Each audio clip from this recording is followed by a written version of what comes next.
Hi everybody, Dacob here. Welcome back to the Fashion Bunker. Floral in summer.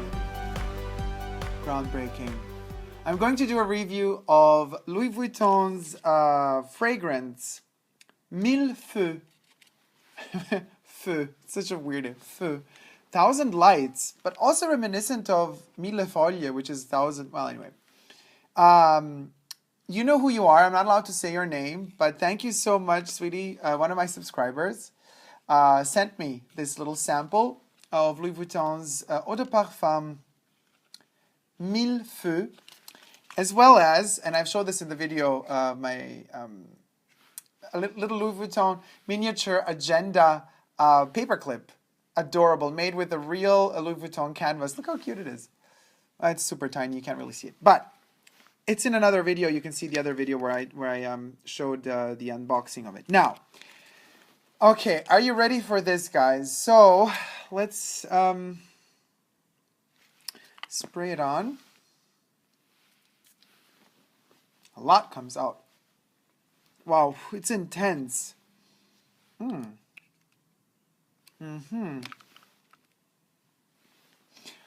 I have it here already since 30 minutes, so I'm kind of going to analyze the dry down here. Here we have the opening notes, but before we get to them, let's just say that, how is this his surname? Beltrude. Jacques Cavalier Beltrude is the nose behind Mille Feux. Actually, it's the nose behind all of the 2016 released eau de parfum fragrances by Louis Vuitton. And this one in particular, unlike the others that I have reviewed until now, is pleasantly surprising me, I have to say. And there's a game going on in this fragrance.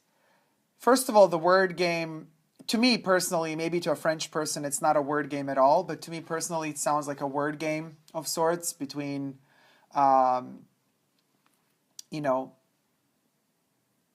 like 1,000, 1,000 layers, mille foglie, like you have like the particular type of croissants that are made with that type of pasta or dough.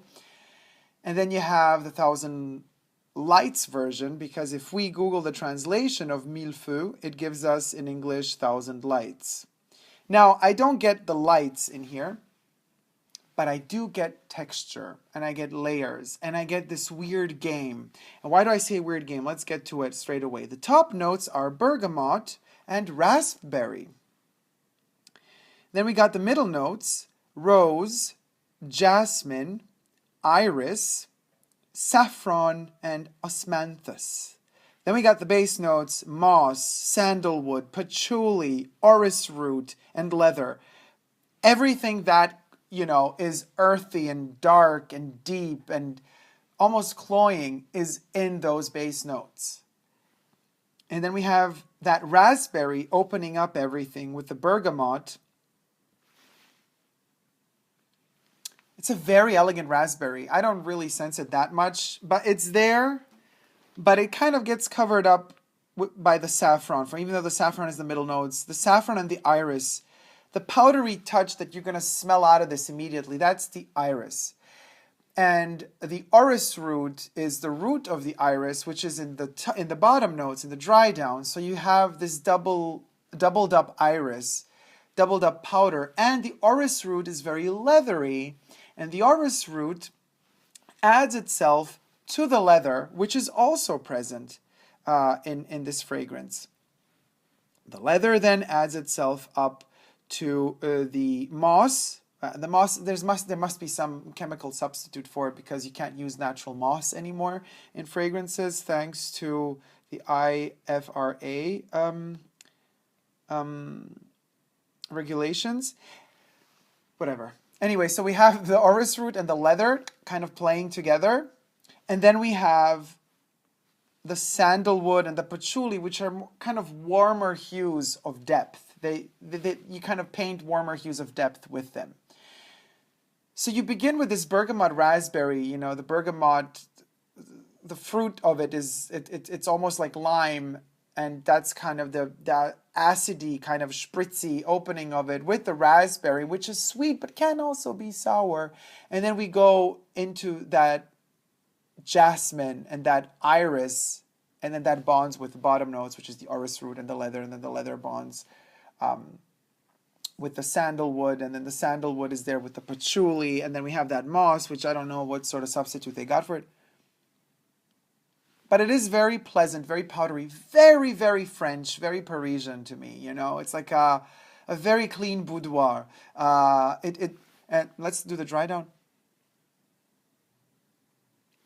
In the dry down is where we have this interesting, to me, resemblance to Guerlain fragrances. Now, I haven't to date, as I'm filming now, I have not reviewed a Guerlain fragrance yet, but I will get to them. And a lot of you have been asking me to do it, and I will get to them sooner or later, I promise.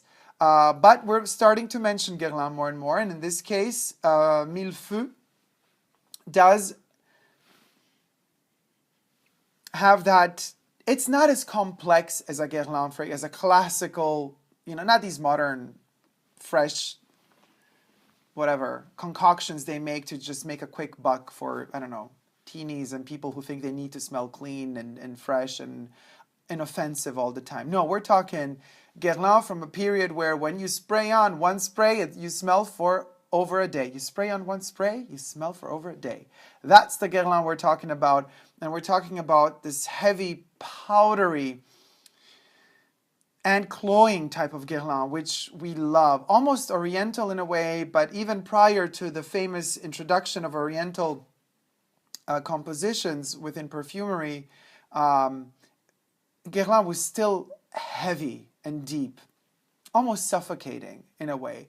Now a lot of their fragrances have been toned down. All of them have been reformulated. Even Shalimar is not what it used to be. So you get hints of that opulence of days long gone. You get those hints also through the bottle shapes of Guerlain fragrances. But we're talking Louis Vuitton here, and we're talking about Louis Vuitton that already had fragrances in the past and then discontinued all of them. Louis Vuitton that is now trying to come back to the market to reestablish themselves with this kind of edition, like every other luxury brand has been doing until now, you know, to create their kind of boutique exclusive range of fragrances that all have the same bottle, just labeled with different names, but they all have, you know, Hermès with the Hermessence, Chanel with the Les Exclusives, Dior with the Privé line, which now is called the Couturier line or whatever it's called now. They keep changing names because Demachy is a mess, keeps like changing his mind and wanting more for himself. And then we have the same for the Yves Saint Laurent. Now Yves Saint Laurent is exaggerating because they created two exclusive ranges, of which the first exclusive range is now available not just in special places anymore, so they're making a mess. Dolce & Gabbana have their special only in boutiques available edition. So, you know, all of them have that. So Louis Vuitton is coming relatively late to the game. And then Beltrude, Jacques Cavalier Beltrude, was called in to create them. Now, until now, each and every one of these fragrances that I've smelled do not give me Louis Vuitton vibes.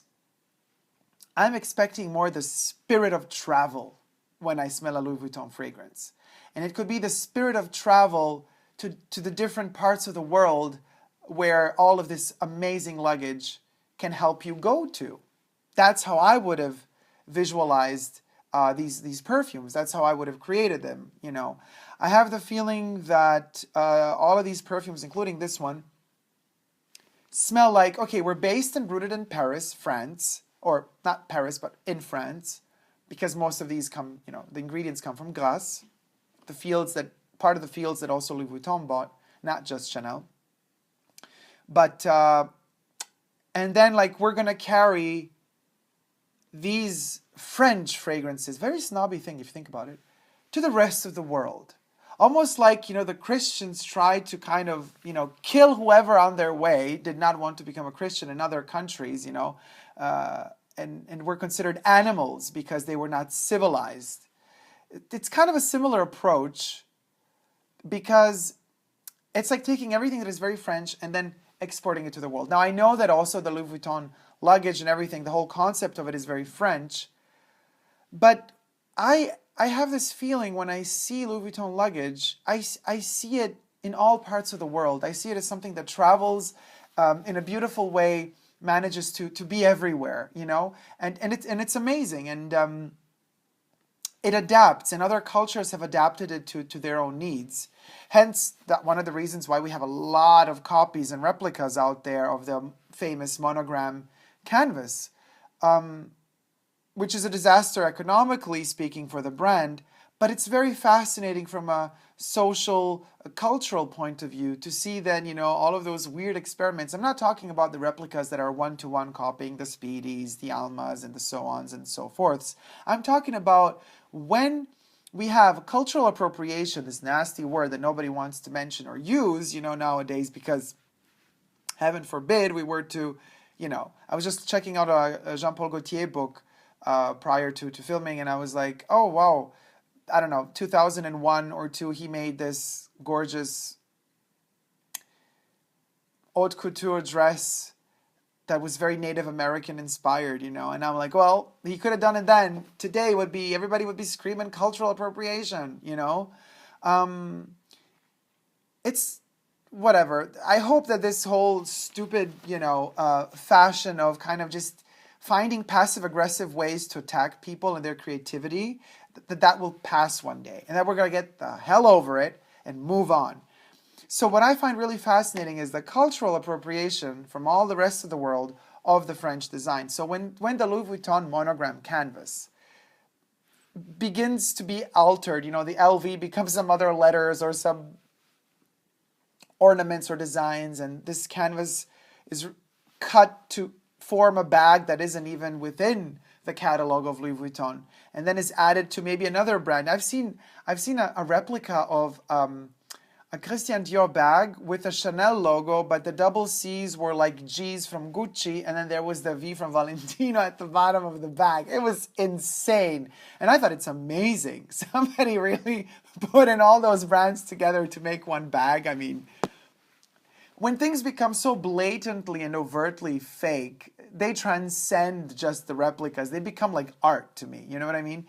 So this fragrance will not be copied. This particular, for the entire range of the Louis Vuitton perfumes, are not going to receive cultural appropriation from the rest of the world towards a French product. Because they are so closed in themselves, they're so unflexible, they are so self-indulgent, that they do not allow any space to anybody to really penetrate them and make them their own.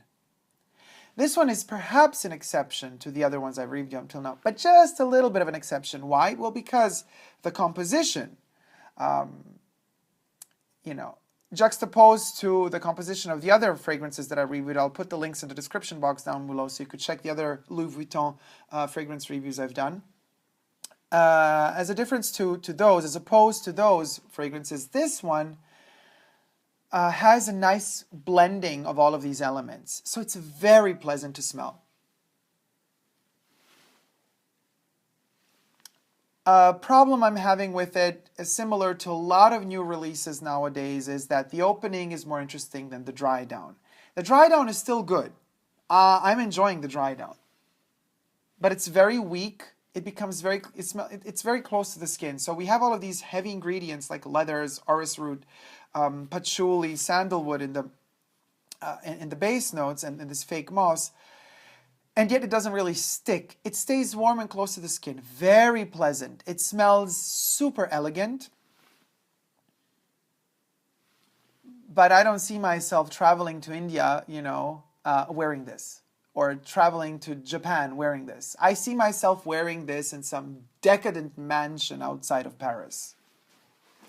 And that's the flaw of this perfume, because Louis Vuitton is not supposed to be Paris or France centered when it comes, yes, when it comes to the production and the heritage and their pride, sure.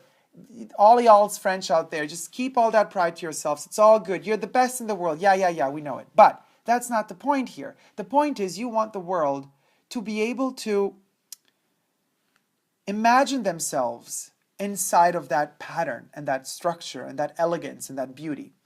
And the Louis Vuitton fragrances fail in that respect because they do not let you penetrate them. And it's already a problem if you have to penetrate a perfume. Because a perfume is supposed to invite you in, lure you in.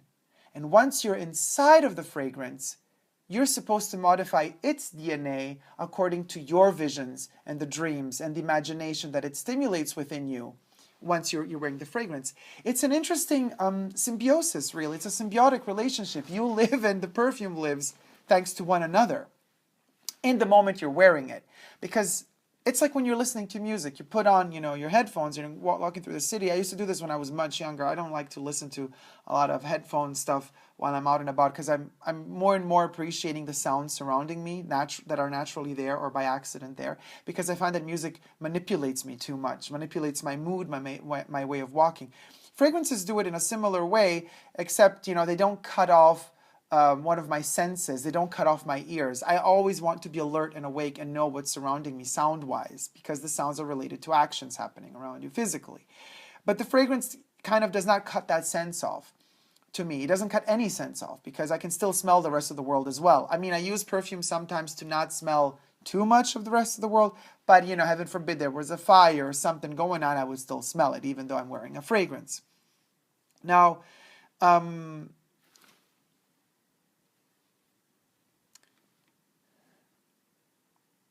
this one is a little bit weak when it comes to the dry down, but it's beautiful. But like music, manipulates you, modifies your way of thinking because you kind of fall into that song. Fragrance does a similar thing. It lures you in. You're supposed to like its vibe, its note. That's why we say, a perfume has notes, just like music has notes. And they vibrate, and then you have these like spectrums within, and then you have a whole lifespan of a fragrance. You have the birth, the development, the growth, and then slowly the fade out and the death. The Louis Vuitton fragrances in general do not let me participate too much within their growth and development. Like all of a sudden, from the head note, it kind of just like flips over to the bottom, and there's a little bit of the middle notes there kind of sticking to the bottom notes. And it doesn't let me go through it doesn't take me on a journey with it, to get down to those base notes. But the base notes are very beautiful. I'm loving it. I'm loving these base notes in mille feux. But, again, I'm loving them as if they were a Guerlain fragrance. And with a certain decadence attached to them. Louis Vuitton is not decadent. Louis Vuitton to me is very modern. And this perfume is not modern. And perhaps that's why I have kind of an emotional attachment to it, because it does smell like an old world. It does smell like times long gone. It does smell like a tradition that we have lost. We who live in these fast times where we do not care for anything that is longer than 3 minutes. Even 3 minutes is becoming too long. This perfume kind of sets it. This perfume tries to follow the rules of the 3 minutes, because within 3 minutes it hits the dry down, and it's like, okay, good. This is how we smell. This is how the dry down is. So like me. But at the same time, it holds a little bit of value of those old times in a good way, because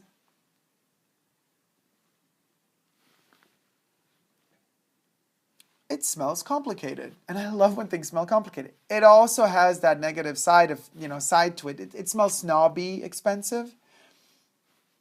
But that depends how you style yourself and how you go about it. If you let it manipulate you like you would let a song manipulate you while you're walking on the street, and you would start kind of walking to the beat of the music, and you're going to be in your film, and you're going to be like all like, yes, If you let this perfume manipulate you that way, it can go really sour, very bad. You have to fight against it in order for it to really work. And my suggestion is to kind of, dress down rather than up while you're wearing the fragrance. Let the fragrance down, let the French have their moment in the sun.